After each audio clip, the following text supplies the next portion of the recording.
વિદ્યાર્થી મિત્રો, હું યશવી ગોર।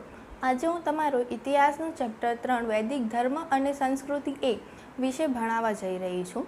ભારતમાં હડપ્પીય નગરી સભ્યતા ઈસવીસન પૂર્વે 1750માં પતન તરફ જઈ રહી હતી। ત્યારે આ સભ્યતા ગ્રામીણ સભ્યતામાં રૂપાંતર થઈ રહી હતી તે જણાય છે। ઈસવીસન પૂર્વે 1500માં આસપાસ ભારતમાં ઇન્ડો આર્ય કે આર્ય તરીકે ઓળખાતા સમૂહો ભારતમાં પ્રવેશ થયો અને તે આર્ય હતા। તેઓ ભારતના ઇતિહાસમાં શું ભાગ ભજવ્યો તેની લાક્ષણિકતા અને અનેકવિધતા સંસ્કૃતિ આપણે ચર્ચા કરી। ઋગ્વેદ અને વૈદિક સાહિત્ય વિશે હવે આપણે ભણીશું। વેદ એટલે શું તેવો વિચાર આપણે સ્વાભાવિક રીતે થાય છે। વેદ એટલે વિવિધ ધાતુઓ ઉપરથી ઉતરી આવેલું છે, જેનો અર્થ થાય છે જાણવું કે સમજવું। વૈદિક યુગમાં ઋગ્વેદ અને તેમાં દર્શાવવામાં આવેલી સામાજિક, સાંસ્કૃતિક, રાજકીય, ધાર્મિક અને આર્થિક બાબતોનો સમાવેશ થાય છે। વૈદિક સાહિત્યમાં બે પ્રકારના ગ્રંથોનો સમાવેશ થાય છે, મંત્ર અને બ્રાહ્મણ। વેદ 4 છે, ઋગ્વેદ, સામવેદ, યજુર્વેદ અને અથર્વવેદ, જેમાં આપણે અહીં ઋગ્વેદની સમજ મેળવીશું। વૈદિક ઇતિહાસ જાણવાનો સૌથી મોટો સ્ત્રોત એ ઋગ્વેદ છે, કારણ કે તેને કુલ 10 પ્રકરણો કે મંડલોમાં વહેંચવામાં આવ્યો છે અને તેમાં કુલ 1028 જેટલા સૂક્તો આવેલા છે। પદ્યથી રચાયેલા આ ગ્રંથને વેદકાલીન ભારતમાં વિભિન્ન પરિસ્થિતિનું ચિત્રણ કરેલું છે। ઋગ્વેદની રચના ઈસવીસન 1200ની આસપાસ થઈ છે।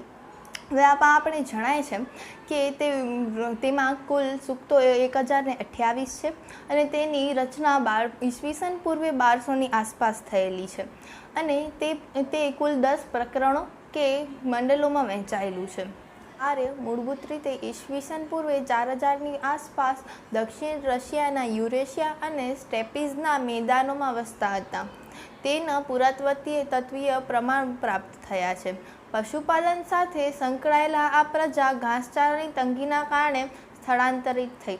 હવે આપણે આમાં જાણવા મળે છે કે આર્યનો પ્રવેશ ઈસવીસન પૂર્વે 4000 વર્ષ પહેલાં થયો હતો અને તેઓ ભારત આવ્યા પહેલાં તેઓ દક્ષિણ રશિયાના યુરેશિયા અને સ્ટેપીઝના મેદાનોમાં વસવાટ કરતા અને તેમનું ભારત આવવાનું કારણ એ હતું કે તે પશુપાલકો હતા અને ત્યાં ઘાસની તંગી સર્જાઈ।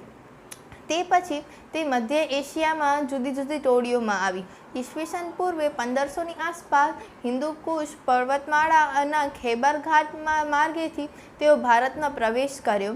તેઓ ઘોડા અને ગાય પાળતા અને ઘોડા અને ગાય તેમના મહત્વપૂર્ણ સાંસ્કૃતિક અંગ હતા।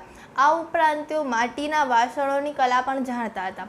આ ઉપરથી આપણે જાણી શકીએ છીએ કે આર્યો ભારતમાં કયા માર્ગેથી આવ્યા, કયા કારણેથી આવ્યા અને તેઓ પશુપાલકો હતા, સાથે સાથે તે માટી કલા જેવી કલાઓ પણ જાણતા હતા। આ ઉપરાંત મધ્ય એશિયાથી દક્ષિણ એશિયા તરફ તેમનું સ્થળાંતર માટીના વાસણોના કારણે સ્પષ્ટ થયું હતું।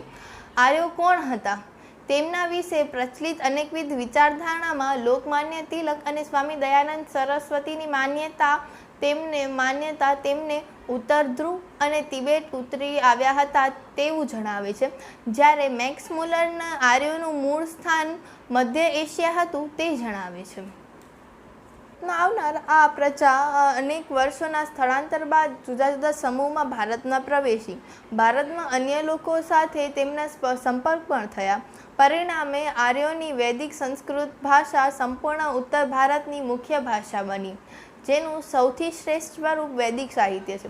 આ ઉપરથી આપણે જાણી શકીએ છીએ કે સંસ્કૃત એ મૂળ ભારતની નથી, પરંતુ તે આર્યો દ્વારા સંપાદિત કરવામાં આવી છે। હવે આપણે ભણીશું વૈદિક આર્યો અને તેના ભૌગોલિક વિસ્તાર। ઋગ્વેદમાં દર્શાવવામાં આવેલ વૈદિક આર્ય સપ્ત સિંધુ નામના પ્રદેશમાં રહેતા હતા। આપણે આપણી પાઠ્યપુસ્તકમાં આપેલો બાજુનો ચિત્ર ઉપરથી જાણી શકીએ છીએ કે સપ્ત સિંધુ પ્રદેશ કેટલો વિશાળ હતો।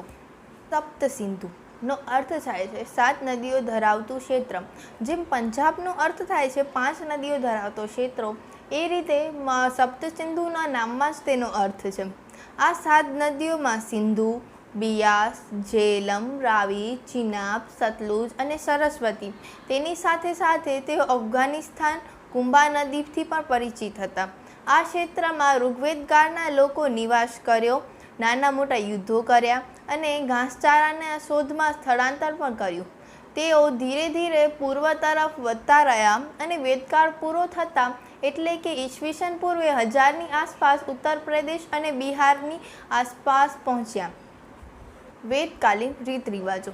ઋગ્વેદમાં આર્ય સમાજનો મૂળભૂત એકમ પરિવાર હતો. તેઓના સમાજ રચના પિતૃપ્રધાન હતી, પરંતુ તેમાં સ્ત્રીઓનું સ્થાન મહત્વપૂર્ણ હતું.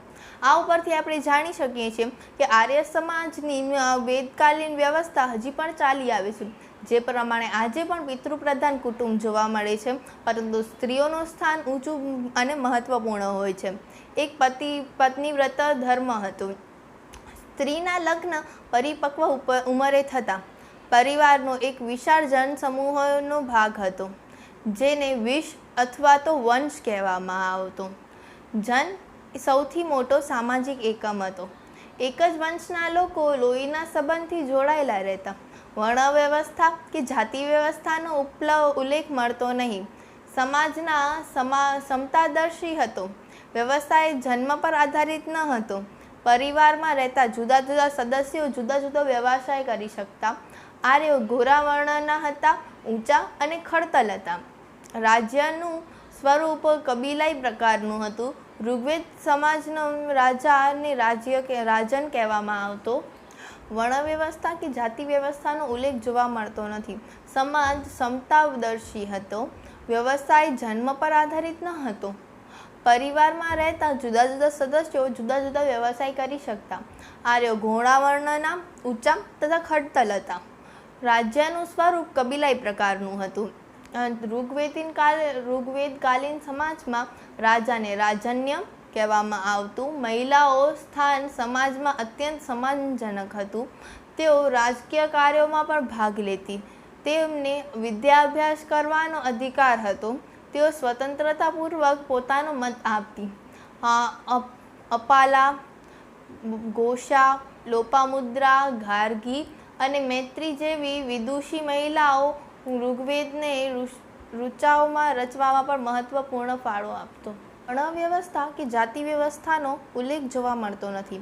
સમાજ સમતાદર્શી હતો. વ્યવસ્થા એ જન્મ પર આધારિત ન હતો. પરિવારમાં રહેતા જુદા જુદા સદસ્યો જુદા જુદા વ્યવસાય કરી શકતા. આર્યો ગોરા વર્ણના તથા ઊંચા અને ખડતલ હતા. રાજ્યનું સ્વરૂપ કબીલાઈ પ્રકારનું હતું. ઋગ્વેદકાલીન સમાજમાં રાજાએ રાજન્ય કહેવામાં આવતો. ત્યારે મહિલાઓનું સમાજમાં સ્થાન સન્માનભર્યું હતું અને તેઓને વિદ્યાભ્યાસ કરવાની પણ અધિકાર હતો અને મત આપવાની પણ સ્વતંત્રતા હતી. આ ઉપરથી આપણે જાણી શકીએ છીએ કે આજના સમાજ અને ઋગ્વેદકાલીન સમાજની ઘણી સામ્યતાઓ છે. અપાલા, ઘોષા, લોપામુદ્રા, ગાર્ગી અને મૈત્રી જેવી વિદુષી મહિલાઓએ ઋગ્વેદની ઋચાઓ રચવામાં પણ મહત્વપૂર્ણ ભાગ ભજવ્યો છે. આ બાબત એ ભારતીય મહિલાઓ માટે ખૂબ સન્માનજનક છે, કારણ કે ઋગ્વેદકાલીન સમાજમાં પણ મહિલાઓએ પોતાનું આગવું સ્થાન જાળવી રાખ્યું છે. વેદકાલીન રાજ્ય વ્યવસ્થા. વૈદિક યુગમાં કબીલાઈ પ્રકારની રાજ્ય વ્યવસ્થા જોવા મળતી હતી. પશુપાલન સાથે સંકળાયેલા હોવાના કારણે ભટકતી સમાજ વ્યવસ્થા જેવી જ રાજકીય વ્યવસ્થા હતી. ગણ અને વિદત જેવી પ્રારંભિક રાજકીય વ્યવસ્થા વૈદિક યુગમાં જોવા મળતી. ગણ અને વિદત એ બે રાજ્ય વ્યવસ્થા છે. આ સિવાય સભા અને સમિતિ જેવી રાજકીય સંસ્થાઓ પણ મુખ્ય હતી. સભામાં મોટે ભાગે વડીલો બેસતા અને ન્યાય આપવાનું કાર્ય કરતા. આપણી રાજ્યસભા જે પ્રમાણે અત્યારે કાર્ય કરે છે તે પ્રમાણે ત્યારે કાર્ય થતું. સભામાં મોટે ભાગે વડીલો બેસતા અને ન્યાય આપવાનું કાર્ય કરતું, જ્યારે સમિતિમાં સમગ્ર લોક સમુદાયનું પ્રતિનિધિત્વ સમાવેશ થયો હતો. જેમ આજે આપણી લોકસભા કાર્ય કરે છે તે રીતે સમિતિ કાર્ય કરતી અને આપણી રાજ્યસભા કાર્ય કરે છે તે રીતે સભા કાર્ય કરતી.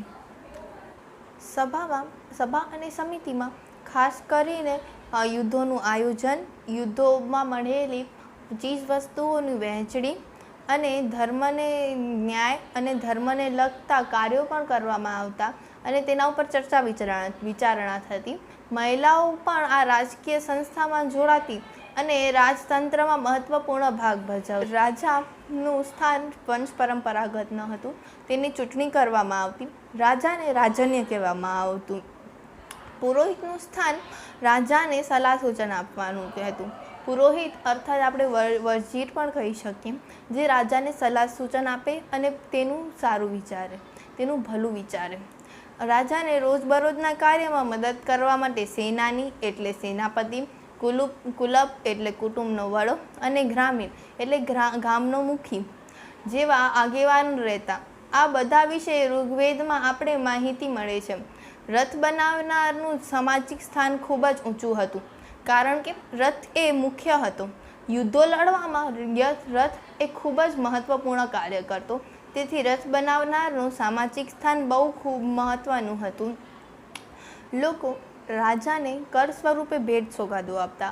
જેમ આજે આપણે કર સ્વરૂપે ચલણી નાણું આપીએ છીએ, તે સમયે લોકો રાજાને ભેટ સોગાદો આપતા, જેને ઋગ્વેદમાં બલિ તરીકે ઓળખાવવામાં આવ્યું છે. તે એક સ્વૈચ્છિક ફાળાની જેમ જ કાર્ય કરતા. પ્રારંભિક કે વેદકાલીન રાજ્ય વ્યવસ્થામાં અત્યંત સરળ હતી, જેમાં સ્ત્રીઓનું સ્થાન પણ હતું અને લોક ભાગીદારીને પણ મહત્ત્વ અપાતું. વેદકાલીન રાજ્ય વ્યવસ્થા એ ખૂબ જ સરળ અને સુડોળ હતી. મને આશા છે કે તમને બધું સમજાણું હશે.